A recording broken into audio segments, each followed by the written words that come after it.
Hi friends, स्वागत है आपका हमारे बीएमटी कोचिंग के इस यूट्यूब चैनल पर। आइए हम लोग आज भारत के भूगोल के बारे में बात करते हैं और देखते हैं कि भारत का जो भूगोल है उसमें भारत की स्थिति क्या है, किस तरह से भारत जो है वो अपना फैलाव किया हुआ है और भारत के कितने ऐसे पड़ोसी मुल्क हैं जो जल एवं स्थल दोनों से लगे हुए हैं। तो सबसे पहले हम लोग बात कर लेते हैं कि जो भारत की स्थिति है वो पृथ्वी पर कहाँ है। तो स्थिति की बात कीजिएगा तो भारत जो है वो पृथ्वी पर उत्तरी गोलार्ध का हिस्सा है, यानी कि हमारी जो पृथ्वी है ये दो गोलार्धों में बटी हुई है। पृथ्वी दो खंडों में, दो खेमे में बटी हुई है। एक को हम लोग उत्तरी गोलार्ध कहते हैं और दूसरा को हम लोग दक्षिणी गोलार्ध कहते हैं। ये आप देख रहे हैं ये विषुवत रेखा है और इस रेखा के ऊपर जितने भी क्षेत्रफल है ये सभी के सभी उत्तरी गोलार्ध के हिस्सा है और इस क्षेत्रफल, इस विषुवत रेखा के नीचे जितना भी क्षेत्रफल है वो सभी के सभी दक्षिणी गोलार्ध का हिस्सा है। तो एक चीज तो स्पष्ट हो गया कि हमारा जो पृथ्वी है, इस पृथ्वी का जो भौगोलिक स्थिति है उस पर भारत की जो स्थिति है वो उत्तरी गोलार्ध में है। अगर बात करें इसके विस्तार की तो ये 8 डिग्री 4 मिनट से लेकर के 8 डिग्री 4 मिनट उत्तरी अक्षांश से लेकर के और 37 डिग्री 6 मिनट उत्तरी अक्षांश तथा 68 डिग्री 7 मिनट पूर्वी देशांतर से लेकर के 97 डिग्री 25 मिनट पूर्वी देशांतर के मध्य स्थित है। यानी कि भारत के विस्तार क्या है, भारत के फैलाव क्या है, स्थिति क्या है। तो स्थिति तो उत्तरी गोलार्ध में है और अगर फैलाव की बात करेगा तो इतने डिग्री और इतने डिग्री उत्तरी अक्षांश से लेकर के और इतना डिग्री इतने के मध्य जो है इनका फैलाव हमारे पृथ्वी पर है। अगर अक्षांश रेखा और देशांतर रेखा के बारे में हम लोग बात करें तो हमारी जो पृथ्वी है उस पर दो रेखा है। एक रेखा को अक्षांश रेखा कहते हैं और दूसरी रेखा को देशांतर रेखा कहते हैं। अब ये अक्षांश रेखा क्या है और ये देशांतर रेखा क्या है तो इनको जरा सा समझ लीजिए, फिर हम लोग आगे इस पर बेसिक बात करेंगे। लेकिन अभी आ गया है तो थोड़ा सा समझना जरूरी है। अक्षांश रेखा वे रेखा है जो हमारी पृथ्वी पर पश्चिम से पूर्व की ओर खींची गई है, यानी कि पश्चिम से पूर्व की ओर खींची गई रेखा को अक्षांश रेखा कहते हैं और उत्तर से दक्षिण की ओर खींची गई रेखा को देशांतर रेखा कहते हैं। तो कुछ आप समझ गए होंगे कि हमारी जो पृथ्वी है इस पृथ्वी पर दो रेखा है। एक रेखा को हम लोग अक्षांश रेखा कहते हैं और दूसरी रेखा को हम लोग देशांतर रेखा कहते हैं। यानी कि जो अक्षांश रेखा है वो पश्चिम से पूर्व की ओर खींची गई है और जो देशांतर रेखा है वो उत्तर से दक्षिण की ओर खींची गई है। अब इसमें हम लोग बात करते हैं कि भारत का जो भौगोलिक क्षेत्रफल है वो कितना है। तो भारत के क्षेत्रफल की अगर हम लोग बात करें तो 32,87,263 वर्ग किलोमीटर भारत का भौगोलिक क्षेत्रफल है। एग्जाम में कई बार ये प्रश्न पूछा गया कि भारत का जो भौगोलिक क्षेत्रफल है वो कितने लाख वर्ग किलोमीटर है। तो 32,87,263 वर्ग किलोमीटर है, जो क्षेत्रफल पूरे विश्व के कुल क्षेत्रफल का, जो क्षेत्रफल पूरे विश्व के कुल क्षेत्रफल का 2.42% है। आपको यहाँ क्या ध्यान देना है कि पूरे विश्व के कुल क्षेत्रफल का 2.42% जो क्षेत्रफल है वो भारत का है, जिस पर पूरे विश्व के कुल जनसंख्या का, जिस पर पूरे विश्व के कुल जनसंख्या का 17.5% जनसंख्या भारत में निवास करती है। तो हमने कहा कि जो हमारे देश का जो स्थिति है, अगर उन स्थिति की बात किया जाए तो उसमें इसका क्षेत्रफल 32,87,263 वर्ग किलोमीटर है, जो कुल क्षेत्रफल का 2.42% है, जिस पर पूरे विश्व के 17.5% जनसंख्या जो है वो निवास करती है। और ये जो आंकड़ा है वो 2011 के जनगणना के आधार पर है। ये एग्जाम में कई बार प्रश्न पूछा रेलवे में कि जो 17.5% जनसंख्या है ये जनसंख्या किस वर्ष के जनसंख्या या जनगणना का आधार वर्ष है, तो वो 2011 के जनगणना के आधार के अनुसार है। अब यहाँ बात आता है कि भारत का जो क्षेत्रफल है वो विश्व में, भारत का क्षेत्रफल के दृष्टिकोण से विश्व में स्थान क्या है। तो क्षेत्रफल के दृष्टिकोण से विश्व में भारत का जो स्थान है वो 7वां है। यानी कि जनसंख्या के दृष्टिकोण से बात कीजिएगा तो विश्व में भारत का स्थान दूसरा है, लेकिन अगर हम लोग क्षेत्रफल के दृष्टिकोण से बात करें तो भारत का स्थान पूरे विश्व में 7वां है। अब प्रश्न आता है कि इसके पहले 6 आने वाले जो मुल्क हैं वो कौन कौन से हैं। तो देखिए यहां सबसे पहले क्षेत्रफल के दृष्टिकोण से विश्व का नंबर 1 जो देश है उसका नाम रूस है। तो रूस है, कनाडा है, चाइना है, अमेरिका है, ब्राजील है, ऑस्ट्रेलिया है और तब हमारे देश का नाम भारत है। तो एक चीज तो शायद आप समझ गए होंगे कि क्षेत्रफल के दृष्टिकोण से विश्व के जो 6 सबसे बड़े मुल्क हैं भारत के पहले आने वाले, उसमें रूस है, कनाडा है, चाइना है, अमेरिका है, ब्राजील है, ऑस्ट्रेलिया है और फिर इंडिया है। अब एक चीज और आपको यहां याद रखना है, रेलवे कई बार यह सवाल पूछा कि क्षेत्रफल के दृष्टिकोण से विश्व का 8वां सबसे बड़ा देश कौन है। तो क्षेत्रफल के दृष्टिकोण से विश्व का 8वां सबसे बड़ा जो देश है वो अर्जेंटीना है। यानी कि अर्जेंटीना विश्व का 8वां सबसे बड़ा क्षेत्रफल के दृष्टिकोण से जो आने वाला देश है वो इन क्रम में 8वें नंबर पर है। अब हम लोग थोड़ा सा बात करते हैं कि भारत के कितने ऐसे पड़ोसी मुल्क हैं जिनकी सीमा रेखा स्थल से है। तो देखिए भारत के 7 ऐसे पड़ोसी मुल्क हैं जिनकी सीमा रेखा स्थल से है और 2 ऐसे पड़ोसी मुल्क हैं जिनकी अंतरराष्ट्रीय सीमा जल से है। यानी कि भारत के कितने ऐसे पड़ोसी देश हैं जो स्थल से हैं, तो 7 हैं, जिनमें पाकिस्तान हो गया, अफगानिस्तान हो गया, चीन हो गया, बांग्लादेश हो गया, म्यांमार हो गया, नेपाल हो गया और भूटान हो गया। ये 7 भारत के ऐसे पड़ोसी देश हैं जो स्थल से सीमा साझा करते हैं और 2 भारत के ऐसे पड़ोसी मुल्क श्रीलंका एवं मालदीव है जो जल से अंतरराष्ट्रीय सीमा साझा करने का काम करते हैं। तो टोटल भारत के 9 पड़ोसी मुल्क हैं, जिनमें से ये 7 जो स्थलीय पड़ोसी देश हैं, इनमें 3 स्थलीय पड़ोसी देश की जो सीमाएं हैं वो स्थल एवं जल दोनों से लगी हुई हैं। अब आप कहिएगा कि ये तीन स्थल एवं जल से उनका नाम क्या है। तो वो पाकिस्तान है, बांग्लादेश है और म्यांमार है। भारत के 3 ऐसे पड़ोसी देश हैं जिनकी अंतरराष्ट्रीय सीमा रेखा जल से भी है और स्थल से भी है। उनमें ये 7 में ही ये 3 हैं, ये अलग से आपको समझने की आवश्यकता नहीं है। बात करें भारत की स्थलीय सीमा की जो लंबाई है, तो भारत की स्थलीय सीमा की जो लंबाई है वो कितनी है। तो वो स्थलीय सीमा की लंबाई 15,200 किलोमीटर है। यानी कि हमने कहा कि हमारे जो देश के इर्द और गिर्द बसे हुए जो देश हैं, उन देशों में 7 ऐसे देश हैं जो स्थल से हैं और इन स्थलीय सीमा से लगे हुए मुल्क की जो लंबाई है वो 15,200 किलोमीटर है। अब यहां एक प्रश्न आता है कि भारत के वो कौन सा ऐसा पड़ोसी मुल्क है जिसके साथ भारत का जो अंतरराष्ट्रीय सीमा रेखा है वो सबसे लंबी है। तो बांग्लादेश की अगर हम लोग बात करें तो बांग्लादेश भारत का एक लौता ऐसा पड़ोसी देश है जिसके साथ सबसे अधिक या सबसे लंबा जो है अंतरराष्ट्रीय सीमा बनाने का काम करता है। बांग्लादेश भारत से 4,9600 किलोमीटर दूरी को तय करके और भारत का सबसे लंबा स्थलीय सीमा साझा करने वाला देश है। अब सबसे छोटा की हम लोग बात करें तो अफगानिस्तान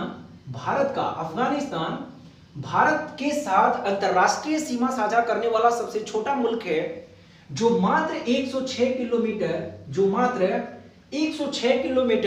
दूरी को तय करता है और 106 किलोमीटर दूरी को तय करके ये भारत के सबसे छोटा अंतरराष्ट्रीय सीमा बनाने वाला देश है। सबसे लंबा बांग्लादेश है जिसकी स्थलीय सीमा सबसे लंबी है और सबसे छोटा देश अफगानिस्तान है जिसकी जो स्थलीय सीमा की लंबाई है वो सबसे छोटी है। अब यहां एक चीज आपको याद रखना है कि 2019 के पहले जब जम्मू कश्मीर भारत का एक राज्य था तो ये अफगानिस्तान भारत के एकमात्र राज्य जम्मू कश्मीर से अपनी अंतरराष्ट्रीय सीमा साझा करने का काम करता था।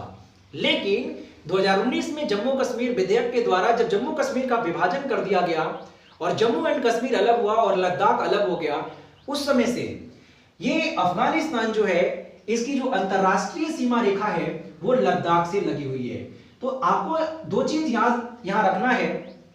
एक तो अफगानिस्तान भारत के 106 किलोमीटर दूरी को ही तय कर पाता है और सबसे छोटा अंतरराष्ट्रीय सीमा बनाने का काम करता है। ये अफगानिस्तान पहले भारत के एकमात्र राज्य जम्मू कश्मीर से सीमा साझा करता था, लेकिन वर्तमान में जो अफगानिस्तान है वो किससे सीमा साझा कर रही है, किससे लगा हुआ है, तो वो लद्दाख से लगा हुआ है। अब बात करते हैं भारत की लंबाई और चौड़ाई की। तो अगर उत्तर से अगर दक्षिण की हम लोग बात करें तो उत्तर से दक्षिण भारत की जो लंबाई है वो 3214 किलोमीटर है।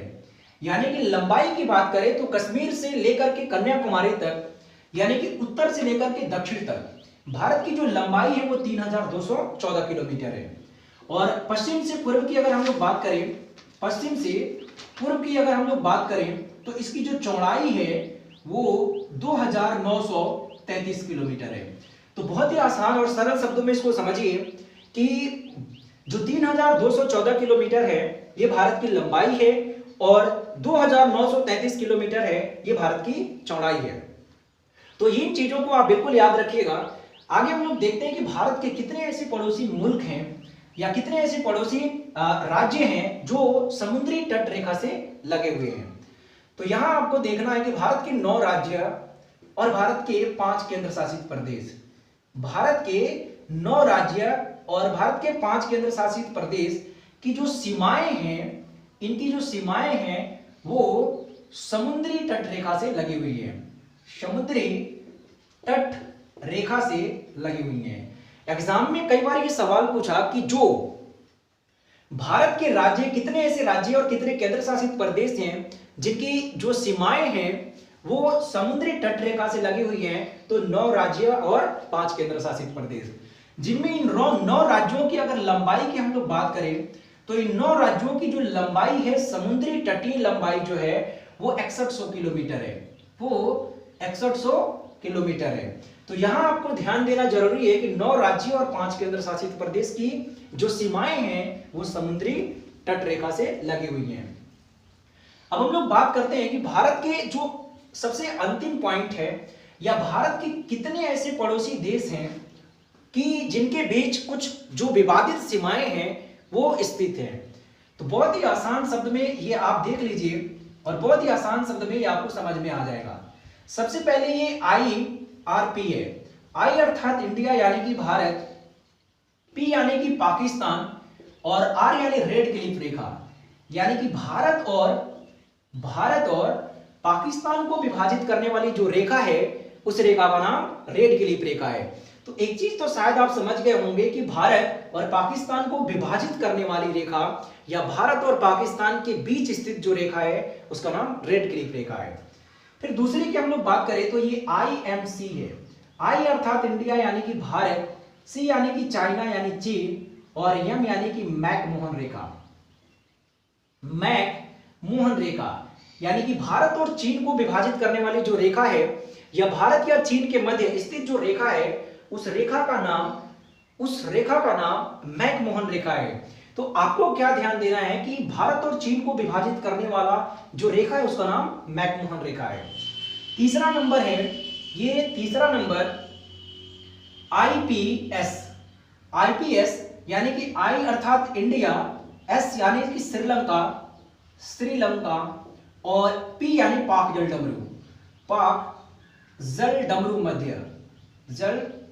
डमरू मध्य, यानी कि यहां आप बिल्कुल याद रखिएगा। कई बार स्टूडेंट यहां कंफ्यूज हो जाते हैं कि जो ये पाक जल डमरू मध्य है वो पाकिस्तान को विभाजित कर लेगा, श्रीलंका को विभाजित नहीं करेगा, या फिर भारत और पाकिस्तान के बीच से, ये गलत है। यहां आपको याद रखना है कि इंडिया और श्रीलंका के मध्य जो रेखा है उसका नाम पाक जल डमरू मध्य है और ये इनको विभाजित करने का काम करता है।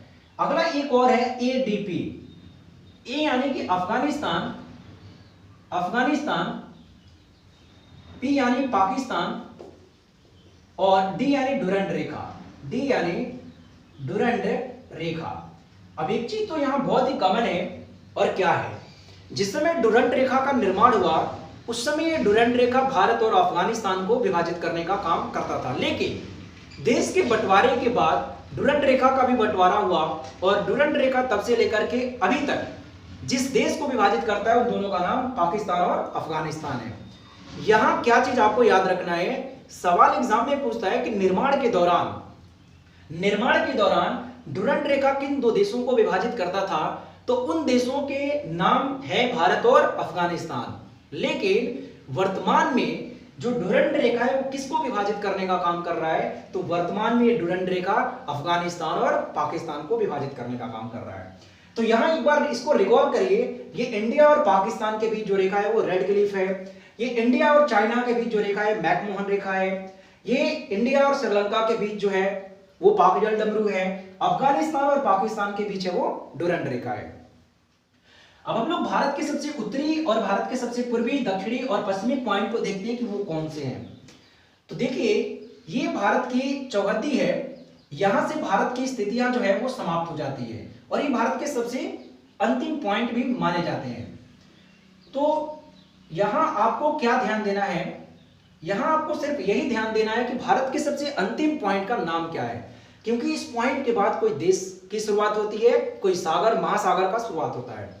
तो भारत के सबसे उत्तरी पॉइंट को हम लोग इंदिरा पॉइंट, इंदिरा कॉल कहते हैं, इंदिरा कॉल कहते हैं, जो जम्मू एंड कश्मीर में स्थित है, जम्मू एंड कश्मीर में स्थित है। तो एक चीज आपको याद रखना है कि भारत के सबसे उत्तरी पॉइंट का जो नाम है वो इंदिरा कॉल है। भारत के जो दक्षिणी पॉइंट है उसका नाम इंदिरा पॉइंट है, इंदिरा पॉइंट है, इंदिरा पॉइंट है, जिसको लाही ची के नाम से भी जाना जाता है, जिसको लाही ची के नाम से भी जाना जाता है और इसी को पिग्मेलियन पॉइंट के नाम से भी जाना जाता है। अब एक चीज यहां याद रखना है क्या कि जो इंदिरा पॉइंट है वो इंदिरा पॉइंट भारत के किस छोर पर है, तो दक्षिणी छोर पर है। जो इंदिरा पॉइंट को लाही ची के नाम से भी जानते हैं और इसी को पिग्मेलियन पॉइंट के नाम से भी जाना जाता है। ये अंडमान निकोबार द्वीप समूह में स्थित है, निकोबार द्वीप समूह में स्थित है। ये इंदिरा पॉइंट विषुवत रेखा से 876 किलोमीटर दूर है। तो यहां आप बिल्कुल याद रखिएगा, ये भारत का एकमात्र ऐसा पॉइंट है या अंतिम छोर है जो विषुवत रेखा से 876 किलोमीटर दूर है। फिर ये भारत की पूर्वी पॉइंट का नाम अगर हम लोग जाने तो पूर्वी पॉइंट का नाम वालांगू है, जो भारत के अरुणाचल प्रदेश राज्य में स्थित है, अरुणाचल प्रदेश राज्य में स्थित है। और पश्चिमी पॉइंट की अगर हम लोग बात करें तो वो सर क्रीक रेखा है, जो भारत के गुजरात राज्य में स्थित है। तो हमने कहा कि जो भारत की चौहद्दी, जो भारत का विस्तार है, उन विस्तार में इंदिरा पॉइंट उत्तरी छोर पर स्थित है, इंदिरा कॉल जो है उत्तरी छोर पर स्थित है, वो इंदिरा पॉइंट जो है वो दक्षिणी छोर पर स्थित है, पूर्वी पॉइंट पर वालांगू है और सरक्रीक जो रेखा है वो सरक्रीक रेखा गुजरात में स्थित है। एक चीज यहां याद रखना है कि जो सरक्रीक विवाद है वो भारत और पाक के बीच है, यानी कि भारत और पाकिस्तान के बीच है।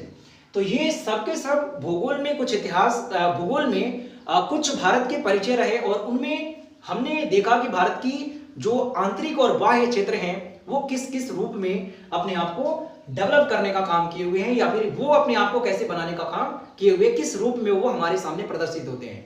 तो ये आप इसको 1 से 2 बार देखिएगा, ये बिल्कुल आपको याद हो जाएंगे।